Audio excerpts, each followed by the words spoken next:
Será que é possível imprimir uma prancha em 3D? É isso que a gente vai descobrir nesse projeto. Bora lá!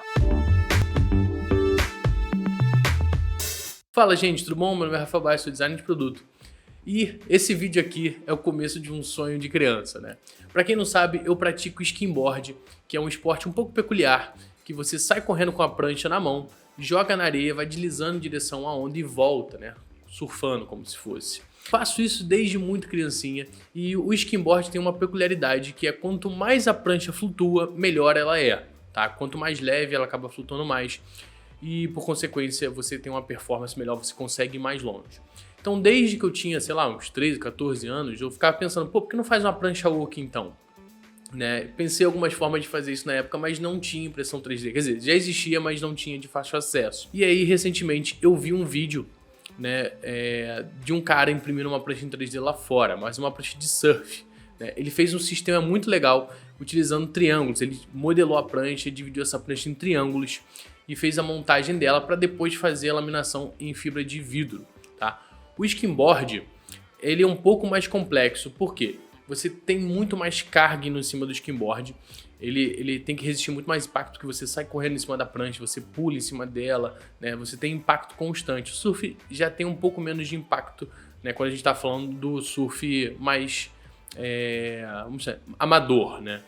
Então, para o skimboard a gente precisa de uma coisa um pouco mais resistente. E aí que vem a questão, para o skimboard precisar ser mais resistente que a prancha de surf, inicialmente, antes até de eu ver esse vídeo, eu tinha pensado em imprimir ele inteiro, né? Pegar uma impressora grande, tipo de 1 metro por 1 metro, né? Que tem algumas pessoas aqui no Brasil que já tem, uma empresa chamada Tridel, por exemplo, que tem, e imprimir isso lá. Porém, aí também tem algumas complicações, por quê? Você aumenta muito o custo, você dificulta a produção disso, porque não é todo mundo que vai ter uma impressora de 1 metro, se eu quiser comercializar esse produto mais à frente. E, enfim, fica mais difícil de forma geral se der problema numa impressão, tá? E quando eu vi esse vídeo eu falei, cara, talvez seja possível fazer isso dividindo as peças. Então, a primeira coisa que eu fui fazer foi para modelagem 3D. Mas antes da gente ir para a tela para mostrar todo o processo de modelagem, né, como é que eu utilizei o Grasshopper, que é um processo de modelagem algorítmica, eu vou pedir que você deixe seu like e se inscreva no canal para não perder a continuação desse vídeo que vai ser sensacional. A gente vai fazer a laminação disso, a gente vai botar isso na água e vamos testar. Eu vou fazer o teste e vai ser, no mínimo, vai ser engraçado ver tudo isso funcionando e vai ser legal, a gente vai aprender muito. Bom, é isso, vamos lá para a tela entender como é que tudo isso vai funcionar. Então, pessoal, essa aqui foi a pranchinha que eu modelei, tá? E eu vou mostrar para vocês aqui como é que eu fiz ela. Primeira coisa, lá no comecinho, foi adicionar um canvas, tá? Uma imagem para servir de referência respeitando o tamanho que eu queria. Depois eu fiz o sketch da base aqui, né? Da parte superior da prancha, a vista de topo, e uma linha de centro aqui para poder servir de guia pra gente, tá?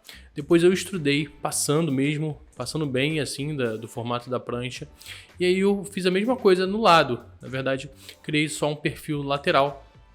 E o que eu fiz aqui? Eu mandei ele extrudar fazendo uma intersecção, tá? Então ele só pegou o que ele passou, tá? Então vou até abrir o modificador para vocês darem uma olhada. Então aqui, ó, modificador de intersecção. Então ele só pega aonde ele passa, beleza? Aqui eu já tenho o shape da prancha praticamente pronto. Aí eu só apliquei 2 fillets, uma parte de cima e um na parte de baixo, tá? Então vocês vão ver que é um modelo relativamente simples a gente modelar dessa forma.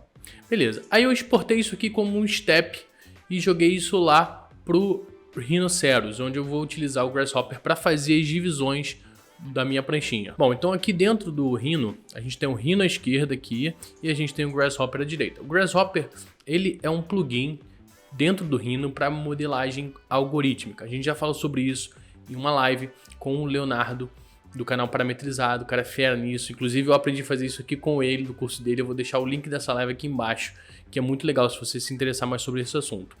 Mas como é que funciona o Grasshopper de uma forma bem resumida? Em vez de você modelar a forma como a gente está acostumado a fazer aqui no canal, você cria esses algoritmos, tá? Você cria esse algoritmo, na verdade, que são, na verdade, informações. Você vai falar para o computador o que fazer com aquelas informações. Por exemplo, com linhas, com faces, com superfícies, blocos, enfim. Você vai criando relações. Eu vou mostrar para vocês aqui, resumidamente, o que a gente fez aqui. Então, comecei aqui, pessoal, jogando minha prancha pro Rhino, tá?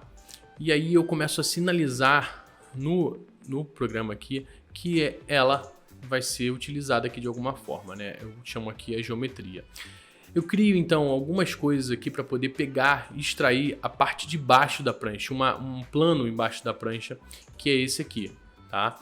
E aí, nesse plano, nessa superfície, eu aplico o meu painel, onde tem a divisão da malha. Eu até aumento ele um pouquinho para depois conseguir cortar de uma forma um pouco mais eficiente, sem preciso passar da superfície, tá? Não vou entrar tanto em detalhes, que eu já fiz esse vídeo aqui, ficou com 10 minutos. Aqui eu também extraí a superfície, a linha da prancha aqui, a linha externa da prancha, olha.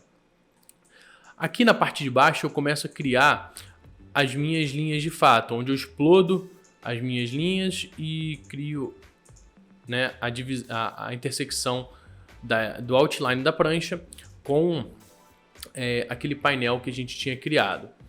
Nesse painel explodido eu começo a tirar alguns pontos médios, tá? Esses pontos médios, cada uma dessas linhas, eles vão servir para a gente criar um círculo em cada uma dessas linhas. Esse círculo ele vai interseccionar com essas linhas aqui, para que a gente lá na frente, como a gente quer fazer um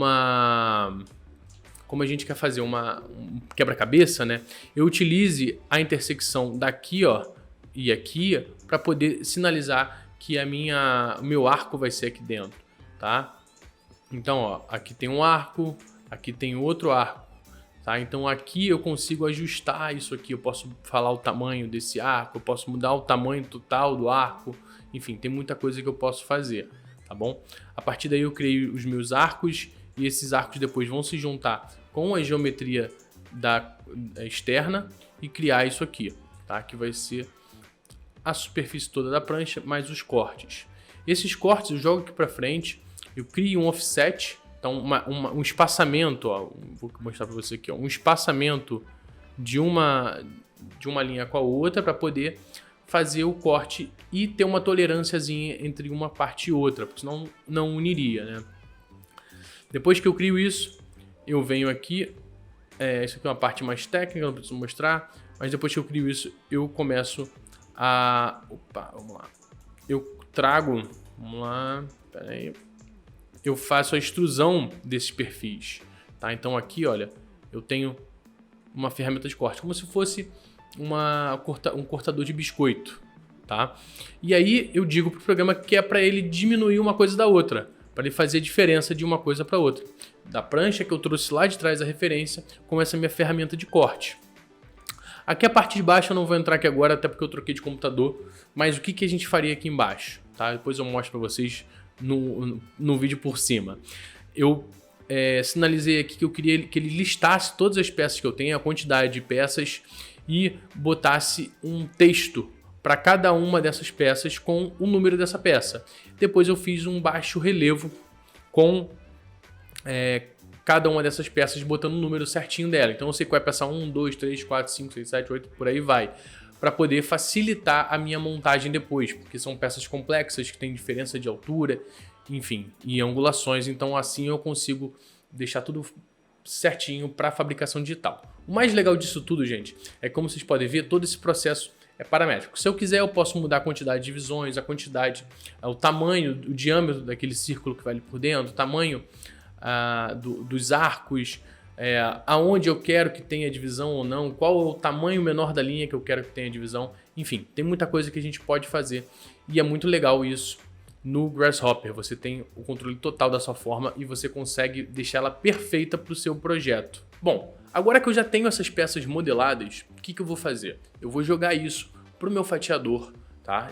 Essas 40 e poucas peças, eu vou jogar isso no meu fatiador e vou imprimir isso em 0.8 de largura de camada, tá? E 0.3 de altura de camada. Comecei a fazer alguns testes e tive algumas dificuldades, principalmente pela largura, né? Pela distância do enfio, pela distância do preenchimento da peça. Então, quando você vai preencher a peça ali internamente, aquilo acaba se tornando, de certa forma, um bridge, porque a distância de um enfio para o outro é muito grande. Então isso foi uma coisa que eu tô tendo que vencer aqui. Já consegui algumas coisas, então estou um pouco feliz porque tá dando certo, tá? Então agora o processo vai ser imprimir tudo isso em PETG. A gente vai utilizar o PETG, por quê? Primeiro que ele tem uma resistência térmica melhor, essa prancha pode ficar no sol, se fosse um PLA poderia ter algum problema ali dentro, de dilatação, de contração, enfim. Tá, então a gente vai utilizar o PETG, que resiste a 70 e poucos graus, mais ou menos, e também pela resistência dele à água. E o PETG também tem uma propriedade legal, que ele é um pouco mais flexível que o PLA, então ele resiste à flexão melhor, ele não quebra de uma vez, tá? Então isso vai ser uma coisa bem legal de utilizar o PETG. Além do que eu já vi que ele também tem uma relação boa com a resina, então eu acredito que seja um material excelente porque a gente está fazendo, principalmente porque ele tem um custo baixo. Se acabar ficando não der certo com o PETG, a gente pode ir para um material um pouco mais resistente, tipo um ASA, um PETG até com fibra de carbono, a gente pode utilizar alguma outra coisa do tipo, mas eu acredito que esse vai dar certo, pelo que eu vi naquele vídeo do rapaz fazendo com a prancha surf, que a prancha surf é até maior, então você tem alguns pontos ali de resistência que são mais desvantajosos, não são tão vantajosos assim para a prancha, né? Então você tem uma área muito grande e um ponto de força ali no meio. Então o skimboard ele acaba sendo um pouco mais compacto e como a gente vai utilizar fibra de carbono, eu acredito que dê certo. E aí, o que você achou desse projeto? Bom, deixe sua sugestão aqui embaixo, deixe seus comentários, fala se você tem alguma ideia do que poderia melhorar. A opinião de vocês vai ser muito legal e eu quero escutar mesmo de vocês o que vocês acharam de tudo isso. Vou pedir que vocês deixem um like de vocês, porque isso ajuda demais o canal a gente continuar trazendo os conteúdos por aqui. Se inscreva para não perder a parte 2 desse vídeo, que vai ficar fantástica, e também os outros conteúdos do canal que a gente sempre traz por aqui. E se você quer aprender a modelar produtos como esse para impressão 3D, se inscreva na lista de espera do nosso curso de modelagem para impressão 3D. Tá aqui embaixo, o link na descrição. A próxima turma deve ser em novembro, então não vai perder sua vaga, porque elas esgotam rápido. Então é isso, pessoal. Espero que vocês tenham gostado. Até a próxima, que a Força R3D fique com vocês. Tchau, tchau!